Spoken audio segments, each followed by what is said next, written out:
that's the best idea since they faked the moon landing. Okay, cut.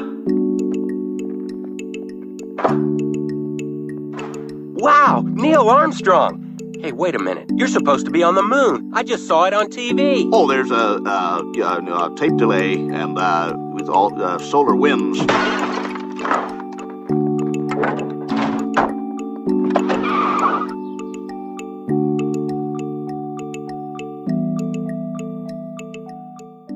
To Naperville's Janet Faina, Armstrong was not only a skilled test pilot, but also a co-worker. He was so down to earth. He was really very unassuming. You really, if you didn't know who he was, you'd have thought he was just the guy next door. She was an employee of NACA in the early 1950s before the group became NASA, and believes Armstrong's success in previous missions made him the right pilot for Apollo 11. It didn't surprise me that Neil was picked to be the captain of the first moon landing because of his experience and his already proven ability to handle anything that came up. Faina worked in NASA's Public Affairs Department for more than a decade, organizing information for the press. We would sit with a tape recorder and a typewriter, and we were 15 minutes behind, but we would almost real time type that onto multilith masters that we handed through. This is really archaic. And we were sending a man to the moon. At the time, NASA's motto was "Failure is not an option." America was in a space race with Russia, and NASA was trying to send a man to the moon before 1970. Faina still remembers when that dream became a reality on July 20th, 1969, on budget and 1 year ahead of schedule. It was incredible. It was just incredible. We said, golly, that almost looks fake. I mean, it's so perfect. said, golly, that almost looks fake. It said, golly, that almost looks fake. I mean, it's so perfect. It's one small step for man, one giant leap for mankind. Fellow astronaut Captain Jim Lovell commandeered Apollo 13 and knew Armstrong very well. Neil Armstrong was an icon that represented the best in America. Today's students have a hard time relating to Armstrong's mission as it happened more than 40 years ago. Apollo 11 was Armstrong's final journey to space, but he continued to work with NASA for many years, finally becoming a professor, businessman, and advocate for America's space program. Captain Armstrong's family released a statement after his passing. They say the next time you're outside on a clear night and you see the moon smiling down on you, think of Neil and give him a wink. And give him a wink. And give him a wink.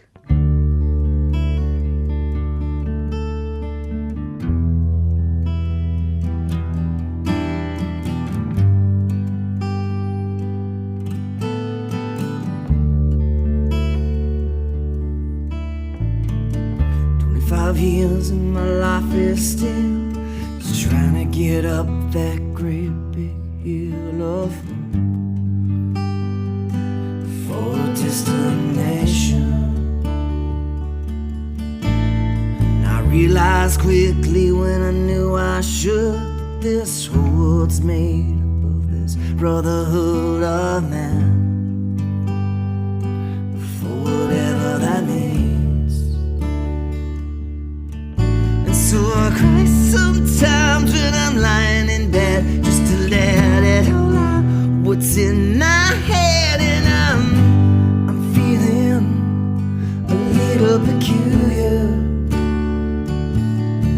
And so I wake in the morning and I step outside and I take a deep breath and I get real high. And I scream the top of my lungs, what's going on?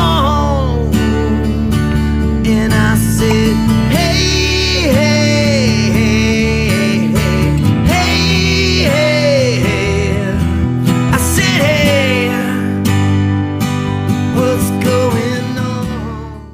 From Aubert's book, Rockets into Interplanetary Space, he learned space travel was as much mathematics as imagination.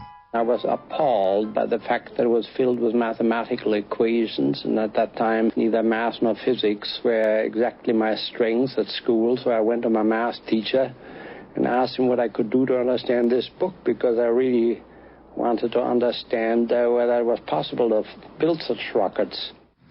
It was going to take more than mathematics, more than imagination. It was going to take vast amounts of money. Werner von Braun began to see the handwriting on the wall, and he confided with some of his colleagues that we've got to do something more than just this amateur business of trying to raise a little money here and a little money there. In the spring of 1932, he met Captain Walter Dornberger, the officer in charge of the German Army's new rocket program. Dornberger needed someone with von Braun's vision, enthusiasm, and talent, and he hired the young man. Von Braun welcomed the opportunity, even though it meant building weapons. Von Braun redoubled his own efforts to persuade Americans to support space travel. And he persuaded them. Number one, he had a lot of charisma. But number two, he had a very convincing selling capability. He single-handedly sold the United States Congress on spaceflight, let's face it. In fact, many people believe that we have produced more scientific knowledge with our smaller vehicles than the Russians have with their much larger ones. Do you share that opinion? In the scientific field, yes, sir. But I believe the Russians still have an edge on us in the payload capability. He was great with Congress. The Democrats controlled the Congress, and the good Southern Democrats were the ones that could relate to Werner very well. Disaster struck on January 27, 1967. 3 Apollo 1 astronauts were killed in a launch pad fire. Many people thought that the tragedy of Apollo 1 would be the end of the American space program. And that would have been a great disservice to the memory of the people we lost. Ignition sequence start.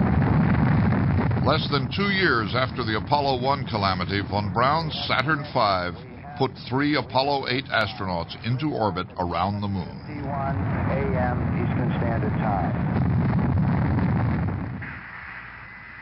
And from the crew of Apollo 8, we close with good night, good luck, a Merry Christmas, and God bless all of you on the good earth. Apollo 8 was a watershed mission. Coming off of the Apollo fire, it gave the whole organization a tremendous boost in morale. It made it possible to carry out Apollo 11 on the schedule we did. Nearly a decade earlier, President Kennedy had challenged the moon and his countrymen. On a beautiful summer night in 1969, America prepared to meet the challenge. Astronauts Neil Armstrong, Buzz Aldrin, and then finally Mike Collins. Right on time as far as the astronaut countdown is concerned. The prime crew now. It was really very exciting to be at the Kennedy Space Center in the very early morning hours. It was 5 o'clock in the morning. It was still dark, but the flares were all directed upon the Saturn launch vehicle. It was some sort of an eerie feeling. It was like the unbelievable has finally become believable. It was like the unbelievable has finally become believable. And through the efforts that we knew, of the people that we knew that were working on this, that were making it possible, were our neighbors, our across-the-street neighbors. They were who was making history happen. We knew that the city of Huntsville was solidly behind us, and with your continued support, I will see you back in orbit with that new space station, to which we will all ride in a reusable launch vehicle, and maybe one day we'll have a man on Mars. Thank you.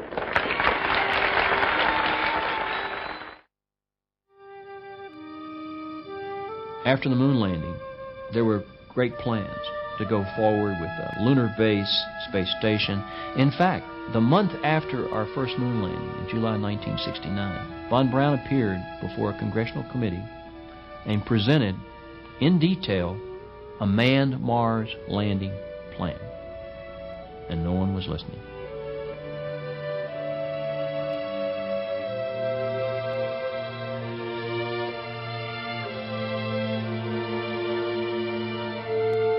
The lunar colony was supposed to be in place by about 1980. The lunar colony was supposed to be in place by about 1980. And the Mars colony was supposed to be in place by 1990. And the Mars colony was supposed to be in place by 1990. So that by the year 2000, we'd have people populating at least the near planets. So that by the year 2000, we'd have people populating at least the near planets.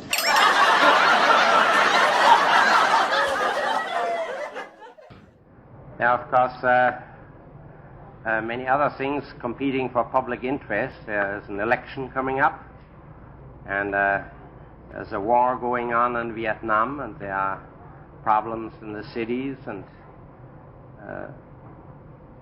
quite a few people seem to believe that we are taking money away from the public purse. We prefer to see our space program in a somewhat different light. We believe that we are actually producing values, and we are producing values at a faster rate than we are taking money out of the treasury. And we are producing values at a faster rate than we are taking money out of the treasury. 6 Apollo missions landed on the moon between 1969 and 1972.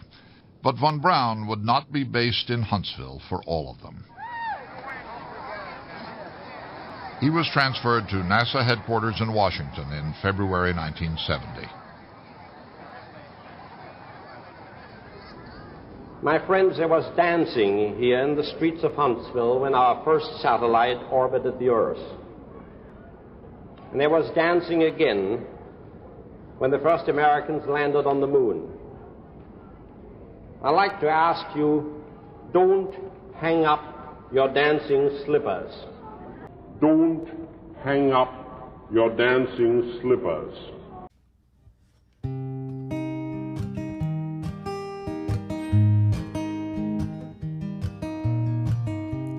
If I could turn the page in time, then I'd rearrange just a day or two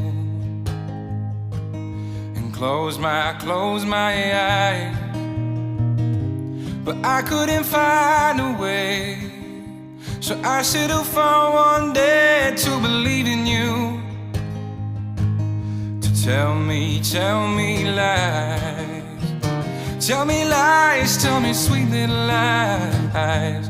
Tell me lies, tell me lies. Oh no, you can't disguise. You can't disguise. Tell me lies, tell me sweet little lies. Although I'm not making plans, I hope that you understand there's a reason why. Close your eyes. No more broken hearts. You better off apart. Let's give it a try. To tell me lies. Tell me lies. Tell me sweet little lies.